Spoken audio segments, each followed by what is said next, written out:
Kahit buwag na ang real at real-life love team ni na Daniel Padilla at Catherine Bernardo, ikinagulat at ikinagalak ng mga tagahanga ng 29-year-old actor ang paglabas ng black and white teaser ng Incognito ngayong Biyernes, August 23, 2024.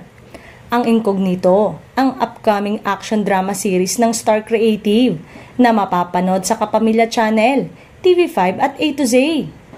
2 taon nang hindi napapanood sa telebisyon si Daniel.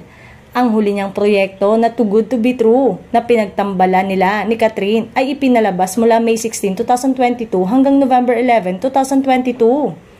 Matagal nang nagwakas ang Too Good to Be True kaya mainit ang pagtanggap ng mga tagahanga ni Daniel sa 52-second teaser ng Incognito. Binigyan ng importansya si Daniel sa teaser ng kanyang bagong TV series dahil siya ang huling ipinakilala at may end ang pangalan niya. Kasama ni Daniel sa Incognito sina Richard Gutierrez, Ian Veneracion, Baron Geisler, Kyla Estrada at ang love team ni Maris Racal at Anthony Jennings. Ang producer ng Incognito ay ang Star Creative TV na may likha rin sa teleseryeng Ironheart at Can't Buy Me Love.